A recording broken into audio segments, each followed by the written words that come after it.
올해 초에 저희 아버님께서 돌아가셨어요. 병원에서 연락이 와서 바쁘게 장례 준비를 마치고 처음으로 아버님의 시신을 보았을 때였습니다. 몇 년 동안 지병으로 고생하신 뒤에 돌아가셨는데, 그 지병으로 고생한 것 때문에 앙상해진 그 아버님의 몸을 보고 누워있는 몸을 만지고, 그리고 눈을 감으신 얼굴을 보면서 저는 사실 아무 말도 할 수가 없었어요. 근데 아무 말도 하지 못한 채 잠시 이렇게 서 있었는데, 이 아무 말이 없는 그 침묵의 시간에도 참 많은 생각이 지나갔어요. 평생 목회를 하신 분의 시신을 보면서 목사니까 습관적으로 하나님의 공의가 무엇인지를 묻기도 하고, 구원이 뭘까? 저희 아버님은 하나님과 같이 있겠지 라고 생각하는 그런 안도감도 있었고, 한편의 속에서는 왜? 라는 그런 의심과 불만도 솔직히 있었어요. 원망도 있었고요. 저한테는 특별히 마지막 가시는 목회가 깔끔하지 못하셨다고 생각이 들었기 때문에 정말 많은 생각이 머릿속을 스치고 지나갔습니다. 그러나 아무 말도 할 수가 없었어요. 그냥 묵묵히 아버님의 얼굴을 바라보면서 아직도 온기가 느껴지는 그의 시신을 만지면서, 그리고 손을 만지고, 그리고 아무 소리 없이 그냥 서 있기만 했습니다. 이때 침묵은 저한테는 이미 무엇으로 꽉 차 있는 상태였어요. 말은 아무것도 하지 않았지만 머릿속은 무슨 생각인지 모르지만 찰나찰나적으로 굉장히 많은 것들이 지나가고 있었습니다.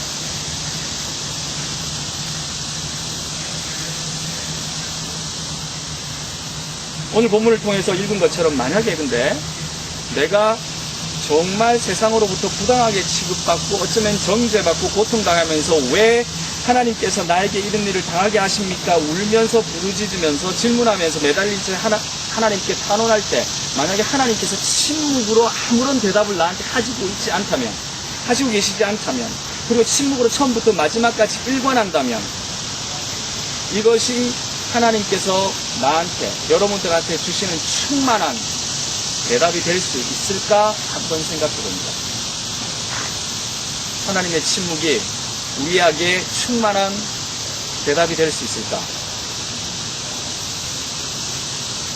특히 정의라든가 믿음의 문제라든가 또는 믿음 있는 사람들이 당하는 고난에 대해 질문과 대답을 기다리는 많은 사람들한테, 그리고 그 정직하고 외로운 질문들한테 하나님이 마냥 침묵하고 계신다면 우리는 어떻게 그 침묵을 받아들일까요?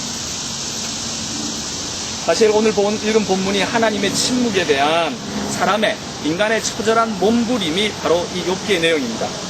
하나님을 믿는 사람에게나 믿지 않는 사람에게나 동일하게 사실 이 욥기는 곤란함을 갖다 주기도 하고요, 그리고 굉장히 곤란함을 주기도 하는 책이에요. 그 중에서 오늘 간결하게 핵심적인 부분을 하나 문제들이 선택해서 본문을 읽었습니다. 여러분이 만약에 욥의 심정이라면 어떻겠어요? 여러분이 지금 욥처럼 하나님으로부터 부당하게 취급당하고 사람들로부터 부당하게 취급당하고, 그리고 그걸 생각하면서 이거를 그대로 읽으신다면, 욥의 심정을 읽으신다면 여러분의 심정이 지금 어떨 것 같습니까?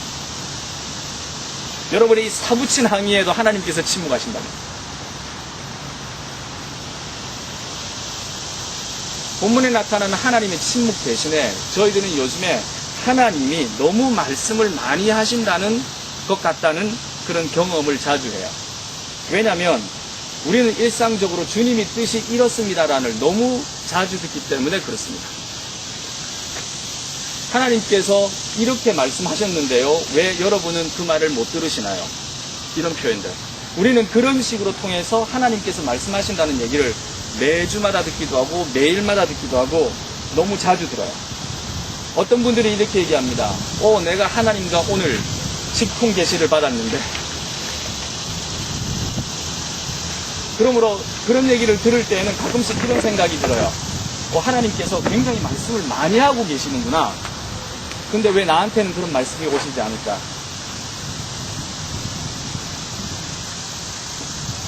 우리가 오늘 성경에서 보는 하나님의 침묵하심과는 달리 하나님이 우리가 부르고 원하는 대로 그대로 응답하시고 그것도 바로바로 응답하시고 하나님의 침묵이 아닌 그야말로 데일리 스피치를 매일 경험하는 느낌이 오늘날 우리들의 일상적인 경험들인 것 같아요.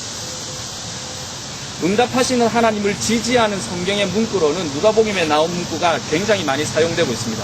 구하는 자마다 받을 것이요 찾는 자마다 찾을 것이고 문을 두드리는 자마다 문이 열릴 것이라는 누가복음의 그 문구는 굉장히 유명하고 기도하는 사람, 간구하는 사람들한테 힘이 되는 구절로, 거꾸로 얘기하면 믿음으로 구하지 않거나 믿음으로 찾지 않거나 믿음으로 두드리지 않으면은 대답이 없다라는 것이 정설적으로 설명이 되어지는 상황에 있어요.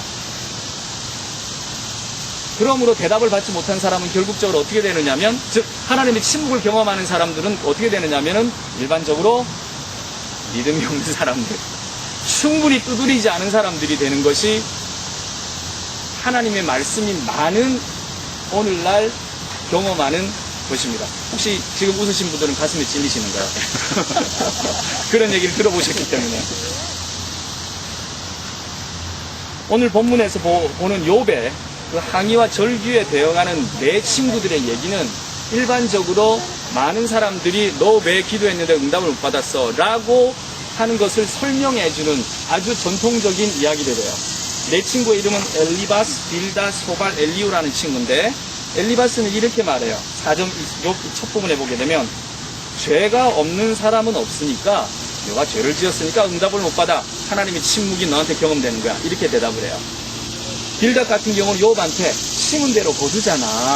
네가 뿌렸으니까 그거밖에 못 받지. 라고 얘기를 해요. 소발이라는 친구는 이렇게 얘기합니다. 우리들의 지혜로는 하나님을 알 수가 없어. 하나님은 무지 크니까 뭔가 네가 잘못한 것이 있을 거야. 이런 대답이 나와요. 엘리우라는 친구는 이렇게 대답합니다. 하나님은 공의로우시다. 그러므로 어쨌든지 간에 잘 해결될 거야. 네가 잘 모르든가. 사실은 틀린 답들이 아니에요. 아주 정확한 답들입니다. 그리고 전통적으로 히브리 신앙 안에서 체계적으로 정리가 된 답들입니다. 그리고 응답받지 못하는 많은 사람들한테, 하나님의 침묵을 경험하는 사람들한테 자주 또한 대답으로 들려지는 말들이에요.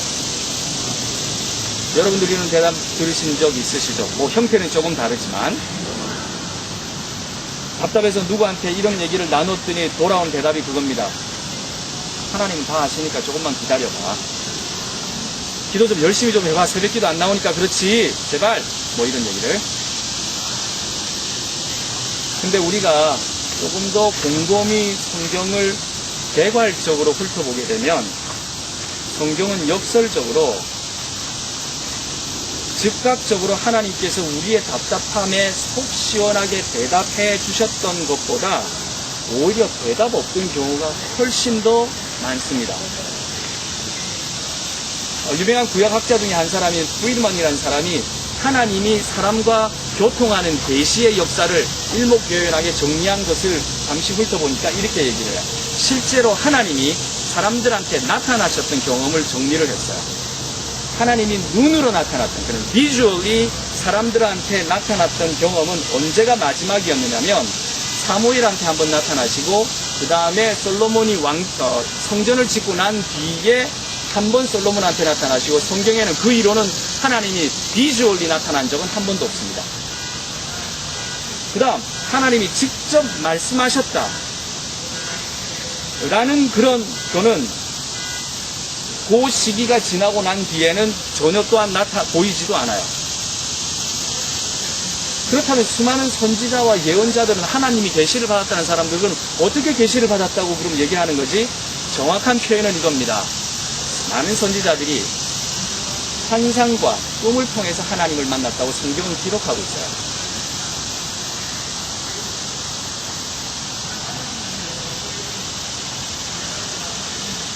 어떤 사람은 이렇게 반문할 수 있을 텐데, 신약 성경에 보니까 하나님의 목소리가 들렸는데요. 이는 내가 사랑하는 아들이다 라고 예수님을 어노인트다는 그런 장면에 위로부터 하나님의 목소리가 들렸어요. 신학자들 하나님의 목소리가 나타나셨는데 그건 어떻게 됩니까? 라고 질문할 수 있는데, 사실은 그 장면은 어떤 사람들한테는 내 아들이라는 소리가 들렸지만 다른 사람들한테는 썬더로 들립니다. 천둥 번개 소리로 들리는 거예요. 모든 사람들이 공공적인 자리에서 하나님의 목소리가 클리어하게 나타난 사건은 아니라는 거예요. 근데 한 번 더 거꾸로 하나님께서 사람들한테 나타나셨을 때 우리가 쉽게 오해를 하고 간과하지 말고 챙겨서 기억해야 될 거는 뭐냐면, 하나님께서 사실 인간들한테 나타나셨을 때 사람들이 어떤 경우든지 하나님을 원했지만 일단 나타나실 때는 사람들한테 좋은 경험으로 남아있는 경험들이 별로 없었어요. 오히려 하나님의 목소리를 듣거나 하나님이 나타났을 때 사람들은 두려워서 하나님이 우리들한테 나타나지 말기를 바랍니다 라고 바닥에 바짝바짝 엎드렸던 경험들이 성경의 기록에 나와 있습니다.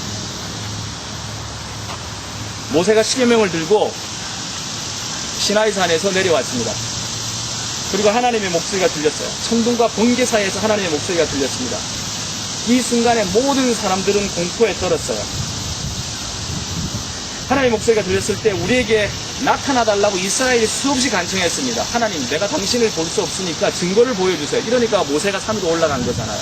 근데 진짜 하나님이 나타났을 때 사람들은 전부 다 얼굴을 땅에 박고 눈을 감고 귀를 막고 두려움을 떨면서 아예 아무것도 들을 수가 없어요. 그 극심한 공포를 사람들은 경험하고 있는 것을 구약은 증언해 주고 있습니다. 요점은 왜 사람들은 하나님이 우리들한테 응답을 해주실 때 마냥 친절하고 마냥 컴포링하고 마냥 우리를 편하게 하신 하나님이 우리들한테 편한 방법으로 우리들한테 대답해 주실까라고 생각하는지 저는 이유를 도대체 모르겠습니다. 우리를 편하게 하고 기쁘게 하는 방법으로 하나님께서 나타나야 할 이유가 있는지도 모르겠어요. 이스라엘 사람들은 하나님을 경험하고 난 뒤에 이렇게 얘기합니다. 출애굽기 20장에 아주 분명하게 얘기하고 있어요. 모세, 당신이 우리를 대신해서 하나님과 만나고 하나님의 목소리를 전해주십시오. 하나님이 직접 우리에게 나타나게 말게 해주세요. 만약에 하나님이 나타나면 우리는 죽을 것 같습니다 라는 표현이 구약에 나타나요. 사람들의 공포가 느껴지십니까? 저는 왜 사람들이 하나님의 대답이 우리에게 평안을 줄 거라고 생각하시는지 그 이유도 잘 모르겠습니다. 성경에서 대대로 하나님이 이스라엘이나 인간에 대한 대답을 하는 경우를 보게 되면 불편함을 주거나 공포감을 가져오는 것이었어요. 오죽했으면 이사야는 죽어도 하나님의 목소리를 듣자마자 나는 죽어도 안 하니까 못하겠습니다 라고 거절을 했었고, 오죽했으면 요나는 하나님의 목소리를 듣고 도망을 쳤겠습니까? 에스겔은 하나님의 목소리를 듣고 난 뒤에 말을 못했어요. 근데 하나님을 만나겠다고요? 근데 하나님의 목소리를 직접 듣겠다고요? 그리고 하나님의 그 편하고 평화스러운 목소리를 내가 경험하겠다고요? 그리고 하나님의 목소리를 직접 듣겠다고요? 그리고 내가 하나님의 목소리가 직접 계시를 직통하고 있다고요? 저는 가끔씩 그런 얘기를 들을 때마다 몸이 오그라들어요. 와우! 정말일까?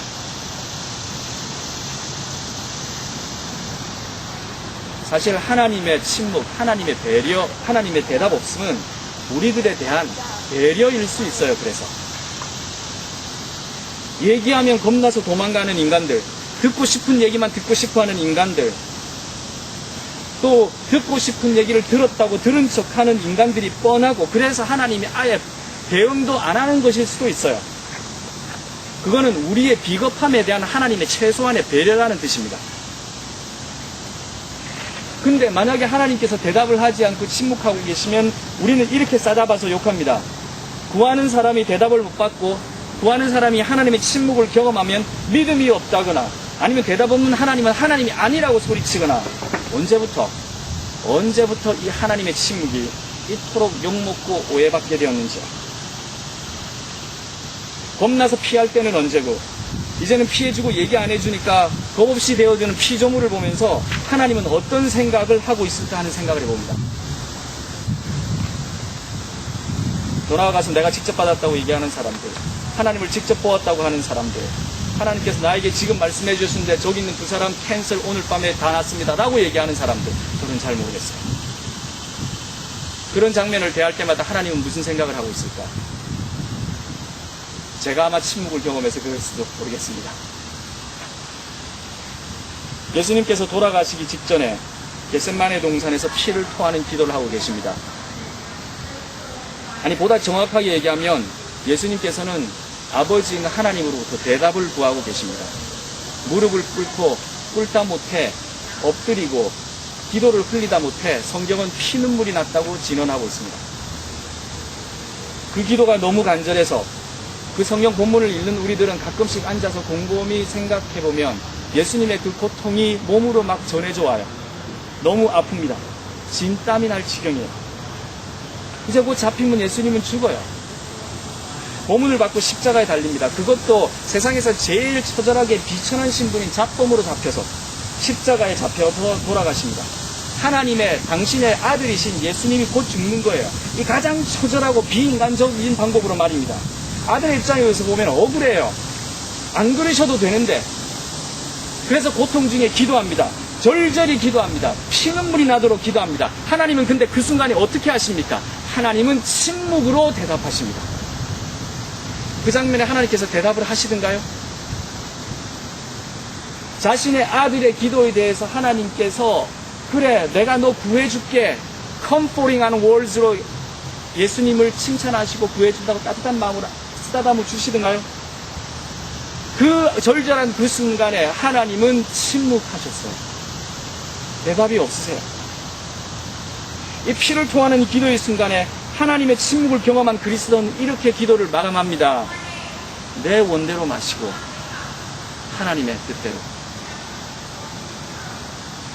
여기에 포인트가 있습니다. 사실은 하나님의 대답이 이미 있었던 거예요.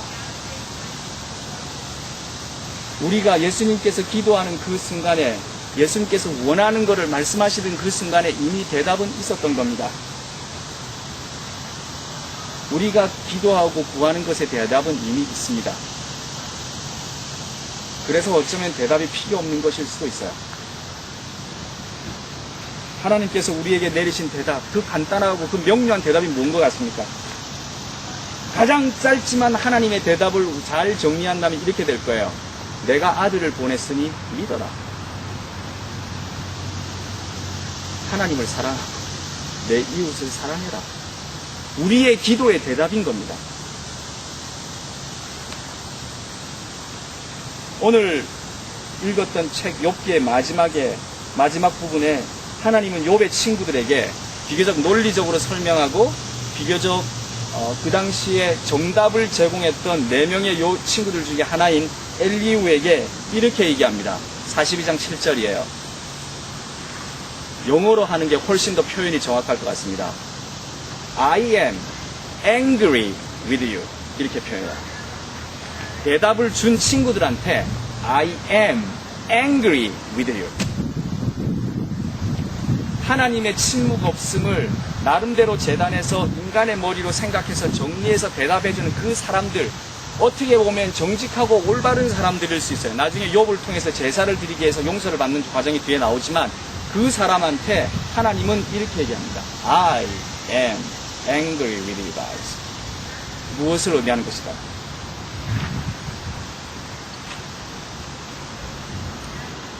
아직도 자식들이 아이비 대학에 들어가기를 기도하십니까? 그래서 새벽 기도 나오십니까? 입학한다면 그것이 하나님의 응답이고 대답입니까? 교회 프랭카드를 걸어야 할 상황입니까? 하나님의 대답으로? 어쩌면 차라리 침묵하시는 하나님이 더욱 은혜스럽고 감사할 따름입니다. 대답하지 않는 하나님을 원망하거나 하나님은 늘 대답하는 분이시라고 만들어버리는 그 하나님을 값싸게 만들지 않았으면 하는 것이 저의 바람입니다. 우리는 오늘 이 말씀을 생각하고 마감하면서 한 가지를 꼭 정리하고 머릿속에 심어야 될 게 있을 것 같아요. 우리의 기도에 늘 대답하는 것은 우상들밖에 없습니다. 우상들만 우리들한테 늘 대답해줘요. 복채를 들고 가든 뭘 하든 우리가 원하는 대답 아니면 싫은 대답을 해줍니다. 하나님은 침묵하세요.